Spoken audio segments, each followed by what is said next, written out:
Dice la palabra del Señor en el capítulo 2 del libro de los Hechos, que estamos estudiando a partir de desde la semana pasada que estamos estudiándolo. La semana pasada pudimos estudiar la elección de Matías a través de la oración de la iglesia que estaba esperando pacientemente. Jesús muere en Pascua, resucita el día de las primicias, el domingo. Pasan 49 días, que se conoce como el tiempo Omer, el tiempo en el que se están contando 7 semanas. Pero el Señor les dice, cuando apenas llevaban, 6 semanas, 40 días, Él les dice, vayan a Jerusalén, no se vayan de aquí, oren y pidan al Padre la promesa del Padre. Así se le llama en este texto, la promesa del Padre, el Espíritu Santo. Los discípulos estaban unánimes en una casa orando. Dice entonces el versículo 1 del capítulo 2, cuando llegó el día de Pentecostés, estaban todos unánimes, juntos, y de repente vino del cielo un estruendo como de un viento recio que soplaba, el cual llenó toda la casa donde estaban sentados. Y se les aparecieron lenguas repartidas como de fuego, asentándose sobre cada uno de ellos. Y fueron llenos, todos llenos del Espíritu Santo, comenzaron a hablar en otras lenguas, según el Espíritu les daba que hablasen. Hasta ahí leemos la palabra del Señor. Padre, una vez más venimos ante ti en oración, rogando que des claridad, que tu palabra nos edifique, nos anime, que tu palabra nos unifique como pueblo. Que tu palabra nos santifique, Señor, te lo pedimos. Pido por mí, Señor, para que me des claridad, fidelidad al momento de compartir y de exponer tu santa palabra, Señor. Pido por todos los oyentes, para que abras nuestros oídos y nuestro corazón espiritualmente, para que esta palabra traiga en nosotros fuerza, traiga en nosotros poder, traiga en nosotros santidad, traiga arrepentimiento, traiga dolor por nuestro pecado, traiga también esperanza a través de la obra de Cristo. Te lo rogamos en el nombre de tu Hijo Jesús. Amén. Voy a ir leyendo versículo por versículo. Voy a hacer algunos comentarios y al final vamos a hacer algún par de conclusiones. La primera palabra que me llama la atención en el primer versículo es cuando llegó el día de Pentecostés. Aquí la expresión llegó en algunas versiones no aparece como llegó, sino cuando se cumplió el día de Pentecostés. Es un día que se estaba esperando por una fiesta, que es una fiesta de la cosecha, pero que también es la fiesta que es como un aniversario para el pueblo del día en el que el Señor entregó la ley. Era un día en el que el Señor en Sinaí había entregado la ley al pueblo, y cuando eso ocurrió, la montaña humeaba. La montaña tenía un ruido ensordecedor como de trompeta, y habían rayos, centellas, centellares, y la gente temblaba de temor al mirar esa montaña, y es en ese contexto donde Dios entrega la ley a su pueblo. La gente en el Pentecostés, 50 días después de la Pascua, se celebraba esto, un aniversario del momento en el que Dios con proezas entrega la ley, pero también es una fiesta de cosecha, es una fiesta en la que se presentan 2 panes con levadura, a diferencia de las otras fiestas que son panes sin levadura. La Pascua es pan sin levadura, la fiesta de las primicias es pan sin levadura, pero ya en Pentecostés la levadura, la abundancia de alimento se manifiesta en esta fiesta de cosecha. Y esto es importante porque es una fiesta en la que todos los judíos que estaban fuera de Jerusalén querían ir a Jerusalén en ese tiempo. En tiempo de Pascua, y muchos se quedaban viviendo allí durante más de un mes para aprovechar estas fiestas y vivían en Jerusalén. Cuando este día se cumple, cuando se terminó de contar este tiempo, los discípulos no sabían que ese era el día de la promesa. El Señor prometió que oraran que en pocos días el Espíritu vendría. Pero ellos no se imaginaban que era en esa fecha. Pero se cumple una vez más como una promesa cumplida, porque esta fiesta apuntaba a Jesucristo también. La Pascua apuntaba a su sacrificio, la primicia apuntaba a su resurrección, pero ahora esta cosecha, ahora esta entrega de la ley, se cumple como dice la palabra en otros pasajes, como en Jeremías, donde el Señor dice que pondría no solamente la ley en la mente, sino en el corazón, y que el Señor lo haría de una manera especial y espiritual. Entonces dice, ese día de Pentecostés estaban todos unánimes, juntos. Una cosa es unánimes y otra cosa es juntos. Se relacionan, unánimes, estaban en un mismo sentir, estaban unidos como pueblo. El Señor les dio un mandato y ellos se unen por el mandato que el Señor les da para recibir la promesa. Esto podría ser casi una prescripción para el pueblo del Señor, de que siempre estemos unidos en el mandato que Él nos ha dado y el Espíritu Santo obra a través del pueblo unido, como estaban ellos. Estaban orando y además de unidos, estaban juntos. Una cosa es no lo mismo juntos que revueltos. Estaban en el mismo lugar, pero además en un mismo sentir, orando. Escuchen el detalle de la llegada del Espíritu Santo. Hay una expresión aquí en griego que es de repente. De repente significa eso. Inesperado, en el momento que menos esperan, en un segundo, en un momento, vino del cielo un estruendo. Muchas veces cuando esto lo retratan en películas, muestran como que plum, se abrió una ventana con un viento que entra, pero aquí no se nos dice que hay viento, sino un sonido. Escuchen, es un estruendo lo que ocurre, no un viento, como un sonido como de un viento recio que soplaba. Es el sonido como de un viento recio, es un sonido, no sé, como huracanado, una cosa fuerte. Y voy a probar que fue el sonido muy fuerte, el cual llenó toda la casa donde estaban todos sentados. Ya habíamos leído antes que era una casa donde estaban viviendo los discípulos, se nos dicen los 11, 10 sin Judas, después escogieron a Matías y ahora eran los 11 que vivían ahí. Y en esa casa también se reunían, ¿cuántos? En ese momento 120. 120 que fueron testigos de la ascensión, y en este momento la congregación, después de 3 años de trabajo, 3 años de poder, de milagros del Señor Jesucristo, el mejor maestro que haya podido existir, el mejor predicador, lleno del poder del Espíritu Santo, un predicador sin pecados, un predicador sin errores, y tenía una congregación de 120 personas.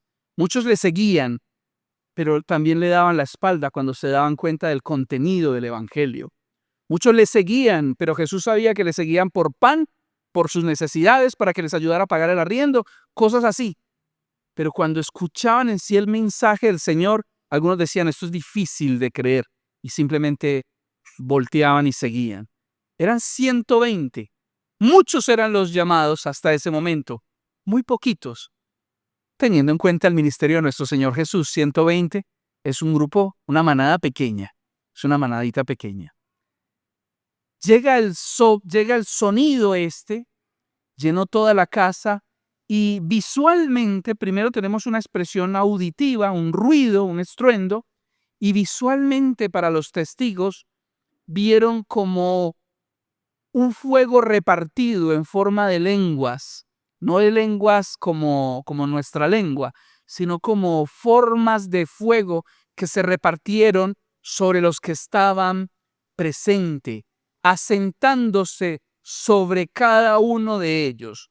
No sabemos si sobre su cabeza o sobre su cuerpo en general, pero sobre ellos. Una cosa es el Espíritu en ellos. Jesucristo sopló en algún momento sobre los discípulos y les dijo, Jesucristo, reciban el Espíritu de Dios, y sopló sobre ellos. Aquí estamos viendo una manifestación diferente. El Espíritu Santo en ellos, sobre ellos. Y fueron llenos. llenos del Espíritu Santo. E inmediatamente comenzaron a hablar en otras lenguas, según el Espíritu les daba que hablasen. No solo según el Espíritu les daba que vocalizaran, sino que el Espíritu les daba un mensaje que proclamar, algo que decir, y era el Espíritu Santo quien dirigía y les daba a entender que hablasen esas maravillas, pero con una particularidad: lo hablaban en otros idiomas, lo hablaban en lenguas que nunca habían aprendido. Ellos no estaban diciendo cosas sin sentido, y ya lo vamos a ver más adelante, porque ellos hablaban lo que el Espíritu les decía que hablaran. Ellos estaban dando una proclamación, un mensaje. Y dice, con respecto a esto, para entender mejor este fenómeno, el versículo 5, Lucas nos dice: vivían entonces, moraban significa estaban hospedados en Jerusalén judíos, varones piadosos de todas las naciones bajo el cielo, hombres piadosos, dice allí, que habían venido a celebrar el Pentecostés, o tal vez se habían venido porque dice moraban, estaban hospedados tal vez desde la Pascua, y de toda la tierra estaban allí en Jerusalén. Y hecho este estruendo, escuchen el versículo 6, ¿qué les llamó la atención a los que están en Jerusalén? El estruendo.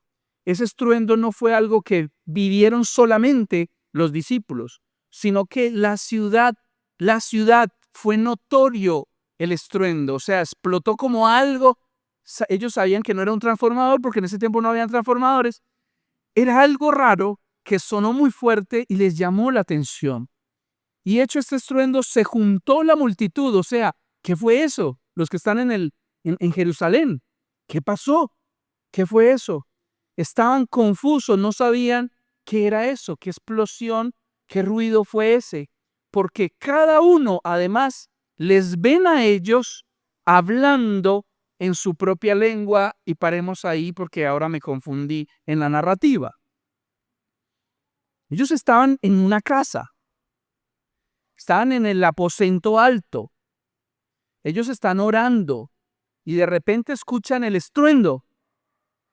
Y el narrador nos dice que los que estaban en la ciudad escucharon el estruendo, y en el mismo versículo, hasta ahí yo venía entendiendo, hasta que dice que en el mismo versículo se confundían porque les veían hablando cada en su propia lengua. Un momento, ¿en qué momento pasaron de estar en la casa, o en qué momento toda la multitud se metió a la casa? No parece que fuera probable que toda la multitud de la ciudad, porque la multitud era tan grande que cuando Pedro predica después, se convierten al menos 3,000. Entonces yo estoy seguro que no fue que se les metieron en la casa. Parece ser que en un segundo, que no sabemos cuándo fue, en medio del estruendo, los discípulos se fueron para afuera. Esta mañana yo estaba orando, y si yo no hubiera estado orando no me hubiera dado cuenta, porque yo estaba quietico y sentí como la mesa se me movía. Esta mañana hubo un temblor, ¿supieron? Bueno, pero si fuera un estruendo y un temblor, yo les digo que en menos de 30 segundos yo ya estoy en la calle. Y yo creo que tal vez esto le pasó a los discípulos. Esto no romanticemos la cosa. Ellos estaban ahí, es el Espíritu Santo que llegó, pero en medio del estruendo y toda la cosa, yo creo que ellos salieron de la casa inmediatamente. O sea, ellos no saben lo que es un transformador o ese sonido, pero es el Espíritu que les está guiando, pero los saca a la calle. ¿Por qué? ¿Y para qué? Ahora están expuestos. Primero estaban medio escondidos. Unos estaban escondidos desde el principio, cuando Jesús se encuentra con ellos, porque tienen miedo. Se acaban de condenar a su maestro, y los discípulos sabemos por los relatos de los evangelios que se esconden con temor. Ahora no están con tanto temor porque el Señor le dice, esperen la promesa, pero están bastante escondiditos. La venida del Espíritu Santo, además de lo que estamos escuchando, los expone a la gente, los expone para que la gente los vea. Esto no fue algo que ocurrió en lo íntimo de ellos, sino que fue algo que el Espíritu Santo los expone y la gente puede ver lo que está pasando con ellos. Y esto es maravilloso. ¿Para qué les hizo hablar en otros idiomas? Para que ellos proclamen las grandezas de Dios. Y la gente que está allí escuchando diciendo, ¿no son estos galileos? ¿Ustedes saben lo que significa esa expresión? Es una expresión despectiva. Los galileos eran ordinarios, eran considerados poca cosa. A uno de los discípulos le dijeron, él viene de Galilea, y él dice, de Galilea puede salir algo bueno. En todos los países, ¿no se han dado cuenta usted que en todos los países siempre tienen a un pueblo del país que tiene fama de bruto, fama de que no sirve para nada? Todos los pueblos, hasta para los chistes, en cada pueblo tienen a alguien. Pues en tiempo de Jesús los galileos eran menospreciados por varias razones.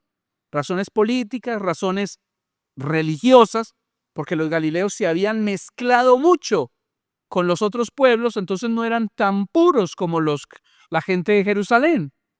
Y sin embargo, Jesús, su ministerio principalmente estuvo en Galilea. El ministerio de Jesús no fue central en Jerusalén. Jesús no armó su plan de trabajo en Jerusalén. No, Él estuvo allá, donde más lo necesitan, donde hay más gente que necesita de Él. Y la gente se pregunta, dice entonces el versículo 7, y estaban atónitos y maravillados. ¿Saben qué significa atónitos? Están sorprendidos, están estupefactos, están maravillados, además, diciendo, ¿no son galileos todos estos que están hablando? ¿Cómo pues? ¿Cómo es que esta gente, estos montañeros, están hablando nuestra lengua en la que hemos nacido? Judíos que habían nacido ¿en dónde? Fíjense, cuando ustedes miran en un mapa antiguo, partos, versículo 9, medos, elamitas, los que habitamos en Mesopotamia, en Judea, en Capadocia, en el Ponto y en Asia, en Frigia, en Panfilia, en Egipto y en las regiones de África más allá de Cirene, y romanos aquí residentes, o sea, hasta había gente de los 120 hablando en latín. Normalmente la gente hablaba griego para este tiempo, era más común inclusive que el arameo, pero había gente hablando en latín, en algún idioma africano, en griego, en todos estos idiomas de la parte de Europa, y la gente no podía entender cómo están haciendo algo tan raro, tan sobrenatural. Esto es donde aprendieron.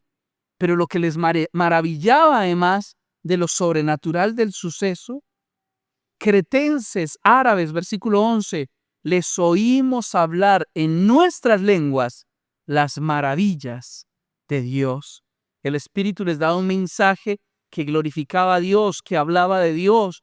Tal vez dentro de lo que están diciendo, yo estoy seguro que ellos hablaban el Evangelio. Ellos exaltaban la persona de Jesucristo. Ellos hablaban del Evangelio en árabe. Tal vez no sé si habían chinos. Yo creo que tal vez aquí no son nombrados, pero gente del muy abajo de África, idiomas impresionantes. Esto es como un Babel, pero al revés. Cuando el Señor crea los idiomas, nos acordamos de la Torre de Babel, y yo esta historia la he contado varias veces. Cuando veía la película de la Biblia, veía que estaba un hombre así todo malacaroso construyendo la Torre de Babel, y yo me acuerdo de niño que el hombre tiraba una flecha para el cielo, y yo veía que ahí fue que se armó el problema, y yo interpretaba en mi niñez que este hombre quiso como, no sé, tirarle una flecha a Dios, y Dios se enojó y les dio idiomas y los esparció por el mundo. Pero los idiomas hoy en día son lo que crean las culturas. Los idiomas es lo que hace esas diferencias preciosas entre una cultura y otra cultura, y ahí se manifiesta en el hombre la gracia de Dios a través de todas las etnias y las culturas. En el libro de Apocalipsis capítulo 7, Juan tiene una visión de la redención del hombre en el futuro, y Juan dice que ve hombres de toda lengua, de toda nación. de toda tribu. Juan no está viendo a todo el mundo hablando el idioma celestial, o no ve a todo el mundo uniformado igualito, sino que él ve la belleza de las culturas de Dios en el hombre. Ahora, lo que estoy diciendo de Babel es que Dios definitivamente en Babel estuvo en contra de lo que el hombre quería hacer. Desde el principio Dios le dijo al hombre, espárzase por la tierra. Desde el principio Dios le dijo, multiplíquese y llene la tierra. Pero ahora en tiempo de Nimrod, todo el mundo dice, vamos a hacer una sola ciudad. Vamos a unificarnos, vamos a juntar la economía nuestra. Vamos a hacer un pueblo invencible, vamos a juntarnos y vamos a darnos un nombre, que es una de las idolatrías más posibles que nosotros y las tentaciones que tenemos de nosotros mismos, tener nuestro propio nombre. Yo siempre he visto, no es algo original mío, siempre lo digo, pero siempre yo he visto también que hay dos tipos de hombres. Uno que desea posesiones, uno que desea casa, carro, beca, dinero, y que cuando el dinero flaquea, su mundo se le cae. Hay gente que lo que más desea es la salud y poder tener salud, pero para tener más y más y más. Y hay otros que son tan orgullosos que no les dicen, que se ríen de las riquezas, pero aún así se hacen un nombre. Y lo que más les duele es que no se les tenga en cuenta y no se les reconozca.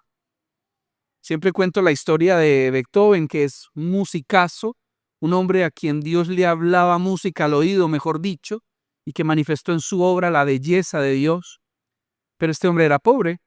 Este hombre no era un aristócrata, ni siquiera tenía un apellido alemán Van, sino que no era von como todos los nobles, sino que el apellido de él era Van y era más ordinariecito. De hecho, su apellido Beethoven significa como la huerta de las remolachas. No suena muy bien.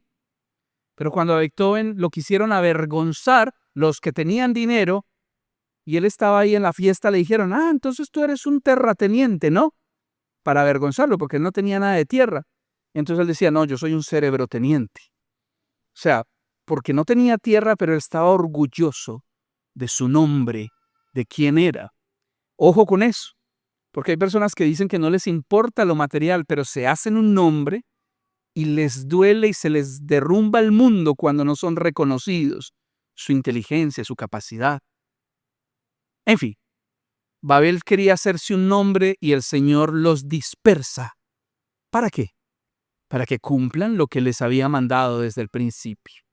Y esto crea los idiomas. Pero ahora hay un Babel diferente. Ahora no hay un Babel que los dispersa. El Evangelio es dispersado ese día. El Evangelio se internacionaliza porque ahora se predicó en muchos idiomas. ¿Quién sabe cuántos idiomas? Podrían haber sido 120 idiomas, uno por cada cristiano. Algunos entran a decir que tal vez ellos estaban hablando normal, pero cada quien entendía en su idioma. El punto es que aquí está diciendo, hablaban distintos idiomas y la gente se sorprendía diciendo, ¿cómo es que yo le escucho hablar a este en persa? ¿Cómo puede ser eso? En farsi le estoy escuchando hablar, esto es muy raro. Las maravillas de nuestro Dios. Pero otros, al escuchar esto, se burlaban. Se nos hace un paréntesis primero, se nos hace una introducción, perdón, y se nos dice que habían hombres piadosos en este lugar, morando, y ellos se maravillan y escuchan las maravillas de Dios. Pero había otro tipo de personas allí. Habían otros que se burlaban. No lograban darse cuenta de la maravilla que estaba ocurriendo. La tienen frente a sus ojos y no se dan cuenta. Esto es muy, muy normal en el Evangelio y es algo sorprendente. Cuando el rico y Lázaro, el Señor los narra en esta parábola, cuando el rico está sufriendo y se da cuenta que es inútil pedir ayuda de que le den una gota de agua para su lengua, este rico le dice a quien está con él, le dice, bueno, entonces al menos manda a alguien de entre los muertos, manda a Lázaro, déjale de volver de entre los muertos para que hable con mis hermanos. yo estoy seguro que le van a escuchar, porque si ven que al menos se levantó un tipo de entre los muertos, le van a creer. Y la respuesta es, ellos ya tienen a los profetas, ellos ya tienen a Moisés, ellos ya tienen la palabra. En cierto sentido, esta parábola tiene que ver mucho con la suficiencia de la palabra de Dios. Pero lo que esta parábola decía es, ni aunque vean un muerto levantarse, van a creer. Qué increíble, ¿no? Están viendo una manifestación sobrenatural. Algunos se maravillan, algunos son tocados, pero todavía hay gente viendo una evidencia de algo sobrenatural y no creen, sino que se burlan y atribuyen todo esto a otra cosa. Dice, estos están llenos de mosto. Estos están llenos de mosto. Más adelante, que esto va para la próxima semana, Pedro le dice, no están borrachos. Son apenas las 9 de la mañana. Y no significa solamente esta expresión que a las 9 de la mañana no se ha tomado, sino que para la fiesta en la que los judíos están, a esa hora todos están en ayuno. No están tomados. Son apenas las 9 de la mañana. Es el poder del Espíritu Santo que está obrando en ellos. Amén. Hay 3 cosas que veo en este pasaje. Hay muchas cosas maravillosas que estudiar en este pasaje. La primera cosa que yo veo es que el pueblo, aunque no ha recibido el Espíritu todavía, aunque todavía no tiene el poder para obedecer de una manera sobrenatural, el pueblo había obedecido y estaba en unidad, orando, obedeciendo a la voz del Señor que les dijo, hagan esto. Y el Señor cumple su promesa a un pueblo que está obediente. El Espíritu Santo vino de manera comunitaria en medio de la unidad. El Espíritu Santo no vino de manera privada para cada uno, sino que el Espíritu Santo vino de manera comunitaria a la iglesia, a todos por igual, a todos según el Espíritu quiso dar a cada uno su misión en ese momento. ¿Nos recuerda esto? Que si bien el Señor nos llama a una relación personal, que por ejemplo la oración, el Señor hace un énfasis muy grande en cerrada tu puerta, en tu intimidad, Él hace ese énfasis. La mayoría de los mandatos del Señor a la iglesia lo hace en tono de comunidad, unos a otros siempre. Ningún cristiano puede crecer solo de manera sana. Ningún cristiano puede realmente crecer de manera sana, aislado del cuerpo, sin unidad. Cuando alguien viene y te dice que el Espíritu Santo le dijo algo, hay una posibilidad, y es que esa persona piense que el Espíritu Santo no está hablando al resto de la iglesia. Y no lo digo en un mal sentido. Lo que quiero decir es que el Espíritu Santo habla a toda la iglesia. No toda la iglesia responde de la misma manera, pero el Espíritu Santo es para la comunidad, para el pueblo, para todos. ¿Por qué? Porque no es algo que se gana. El Espíritu Santo no se obtiene por méritos. El Espíritu Santo es la promesa del Padre por su gracia. Él da a cada uno cuando quiere, en el momento que quiere. No es algo que podamos obtener. Venga, vamos a orar más intensamente para que venga el Espíritu Santo sobre nosotros. No es así como manipulamos el Espíritu de Dios. No podemos hacer algo para que el Espíritu tenga más generosidad con nosotros. Aunque esto les choque, es posible que el Espíritu Santo derrame mucha más gracia sobre un hijo desobediente, porque necesita de la gracia del Señor y necesita mucho más. No es algo que tú te ganas portándote bien y caminando bien. El Señor nos disciplina, el Señor nos llama a la iglesia a disciplinarnos, pero la obra del Espíritu Santo es soberana y Él actúa sobre su pueblo comunitariamente y como Él quiere. No puedes convencer al Espíritu que te dé más.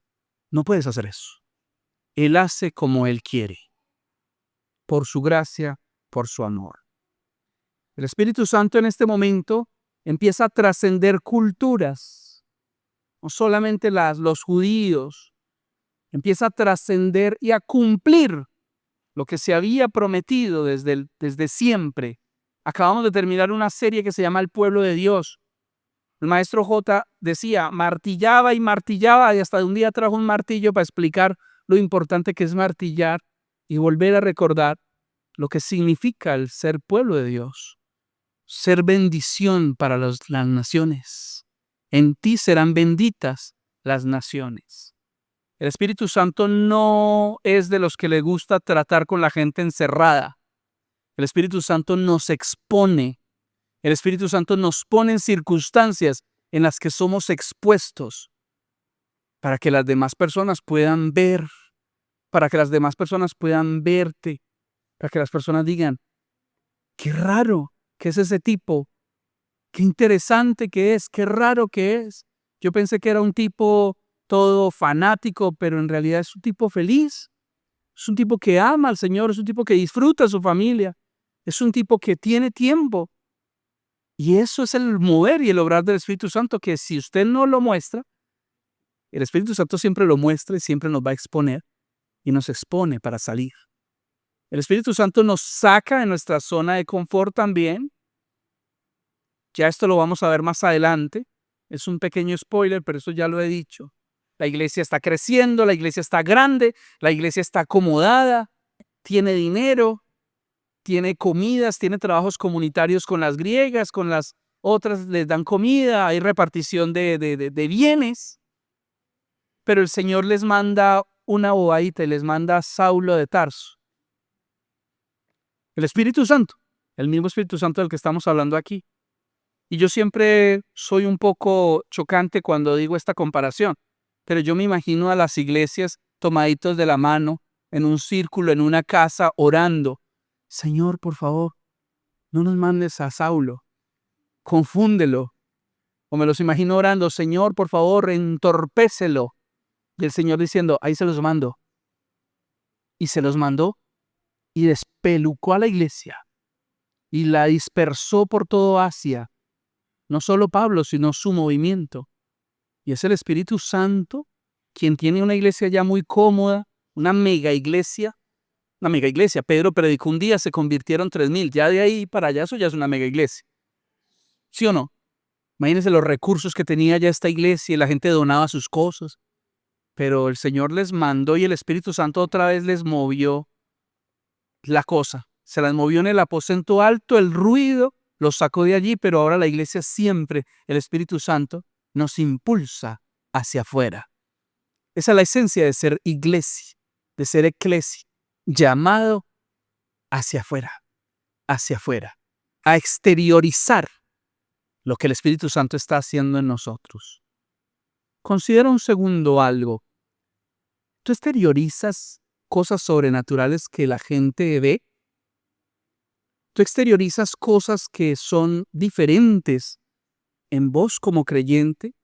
No estoy diciendo que exteriorices así que entraste como en trance y pusiste los ojos blancos porque el Señor te está hablando algo. ¿Tú exteriorizas lo que Jesús dijo que exteriorizaríamos? Que la gente dice, míralos, cómo se aman, míralos, cómo se quieren. Dice, y así conocerán que son mis discípulos. ¿Ustedes exteriorizan eso? Eso es. Ustedes exteriorizan los dones al beneficio del pueblo y es algo que la gente puede ver. Dice, ¿y este tipo de dónde? Este tipo tiene segundo de primaria y míralo cómo habla. Y vos te das cuenta, el Espíritu Santo obrando. ¿De dónde saca tanta sabiduría? El Espíritu Santo. ¿De dónde saca fuerzas en medio de la dificultad, en medio del dolor? Está más pelado que pepa de guama y ama al Señor y está tranquilo y lo que no tiene da y sirve a la iglesia, al ministerio. Eso es muy raro. Eso es sobrenatural. Eso es sobrenatural. Eso se expresa, eso se manifiesta en nosotros. El Espíritu Santo siempre nos expone y siempre quiere que su poder sea manifiesto. Manifiesto. Yo no encuentro en otro lugar de la Biblia otro momento como el Pentecostés. Yo no estoy esperando, iglesia, que ustedes se manifiesten de esta manera, porque esto ocurrió una sola vez, pero ya nosotros, si han nacido de nuevo, si conocen a Jesús, ustedes y yo tenemos ese mismo espíritu para ser testigos, para tener de nuevo, para vivir una vida en Cristo, para trabajar, para crecer, para hacer nuestra carrera, para criar a nuestros hijos, para multiplicar nuestros recursos, para administrarlos. Se necesita el poder del Espíritu Santo para predicar a Cristo, para dar testimonio de lo que Él es en nuestras vidas. Lo necesitamos. Y el Espíritu Santo no solo expone, sino que sorprende. Lo sorprende a uno, lo sorprendió a ellos de repente, sorprende al mundo. Sorprende al mundo. Este pasaje que acabo de leer queda incompleto si no lo unimos con el sermón que viene, que es el primer sermón del apóstol Pedro. Pero donde yo empiece a predicar eso, vamos a salir de aquí como a las 2 de la tarde. Entonces vamos a terminar acá orando, pensando en estas cosas, meditando un poco en nuestra experiencia con el Espíritu de Dios, dando gracias a Dios por su promesa. El apóstol Pedro después dice, esto fue lo que dijo Joel, que derramaría mi espíritu sobre toda carne, lo leyó el hermano Josué esta mañana. El Señor pondría no una ley en piedra como lo hizo en Sinaí y como se celebraba en este Pentecostés, sino que Él pondría su ley en nuestro corazón, en carne en nosotros. Yo doy gracias a Dios porque he experimentado la llenura del Espíritu Santo para hacer la predicación del Evangelio, pero también hasta para mover perillas. Algún día yo lo he dicho, que he experimentado al Espíritu Santo en plenitud, obrando de manera sobrenaturalmente en mi vida para mover la perilla correcta en un evento, en el que mi responsabilidad no era predicar ni siquiera, sino responder por el sonido de un evento, solucionando problemas técnicos de último momento. El Espíritu Santo te puede usar para poner un bombillo bien puesto. El Espíritu Santo te puede usar para decir la palabra precisa para tu hijo. El Espíritu Santo te puede usar para tomar una decisión financiera importante, pero sobre todo nos va a usar para que dejemos de estar escondidos, para que se manifieste como misioneros lo que Dios ha hecho en nosotros y no solo se vea, sino que lo expresemos con nuestra voz y seamos testigos hasta lo último de la tierra.